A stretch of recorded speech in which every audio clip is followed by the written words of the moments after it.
Hello.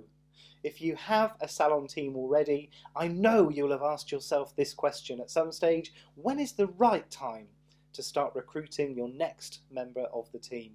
So today I've got a few tips to help you make that decision just a little bit easier.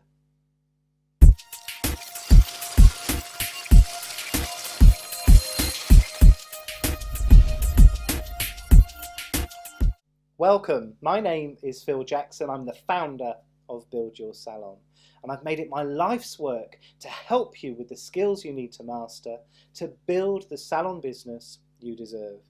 And today I want to help you decide when is the right time to grow your salon team, when is the right time to be recruiting.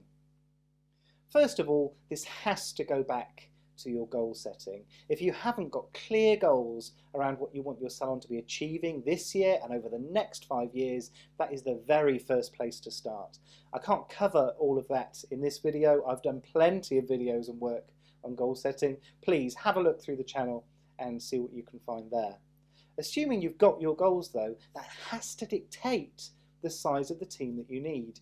So if you have a certain level of turnover you want to achieve, or a certain level of turnover you want to achieve with you moving back from the salon floor, this will tell you how many members of staff you're going to need. And once you know your average bill and your frequency of visit, we can start to break that turnover target down into the number of people you physically need on the premises earning money for you.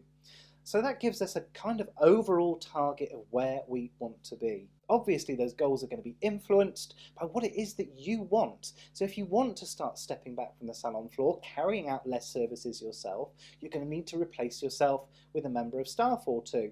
If you also want to get to the stage where you're opening up a second location, slightly overstaffed in your first location, is probably a very good place to be, so that you're upskilling your team and eventually you might be able to move some bodies over. So your goals have to come first on this. If you're stuck and you don't know how many members of the team you need to achieve your financial goals, take a look in the description box. I've linked in there to a worksheet that I have and an accompanying video, absolutely free, and you can figure out how many members of the team you need to hit your financial goals.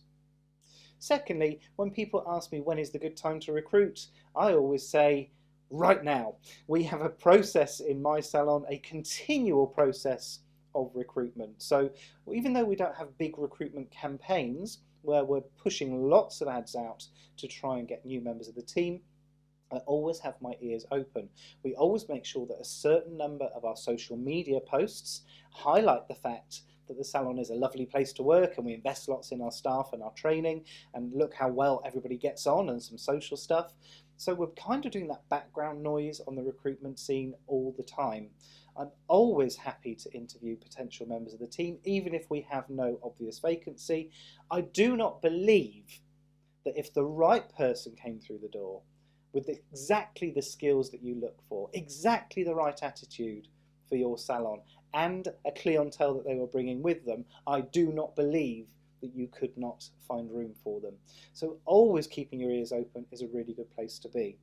The other thing I continually do is collect names of people who might want to work for us one day.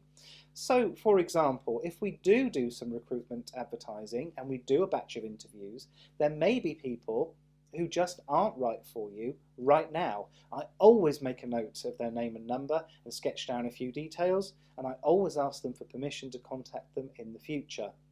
So then if somebody leaves me unexpectedly, I have a little black book that I can immediately start dialing numbers and get somebody to replace them as soon as possible. If that person has already found another job somewhere else, or they're happy in the salon they're at, I ask their permission again. Can I call you next time? And interestingly, nobody ever wants to be taken off the list, which I think can show you that even in a salon where somebody is happy, the level of loyalty is a lot lower than we might anticipate. Thirdly, and finally, the right time to recruit is when you think you're going to have to worry about replacing somebody in your team. I call it succession planning. It's kind of what happens if. So when you've got somebody moving up the ladder, it's going to leave a gap in your price structure. Is everyone else going to move up, or do we need to recruit in? So when you've done your appraisals in January and you figured out where everyone's going to be by the end of the year, that should give you a really clear idea of the spaces that are going to need to be filled. Also, to be honest with you, the days of recruiting somebody at age 16 straight from school, taking them through college and then paying them all the way through to retirement are gone. Okay, if they were ever here. The days of people working for you for 10, 15, 20 years at a time, it's just not going to be that way anymore. Yes, of course, there are occasional exceptions. Yes, of course, there are people that will work for you forever. But generally, the amount of time that you're going to keep someone on the payroll is much, much lower than it used to be. So you need to make an educated guess around the people that you're recruiting at the moment. How long do you think they might be in post for? Because that will give you an idea about when you need to start succession planning. In my salon, it's a sign of the times, I'm afraid, but we assume that most people will be with us between 3 and 4 years. So we take on a new member of the team, and if they're not going to pay back, if I've got to invest lots in their training and I'm not going to be able to claim that money back through increased profits, I'm afraid they're a no-go. I can't take them on.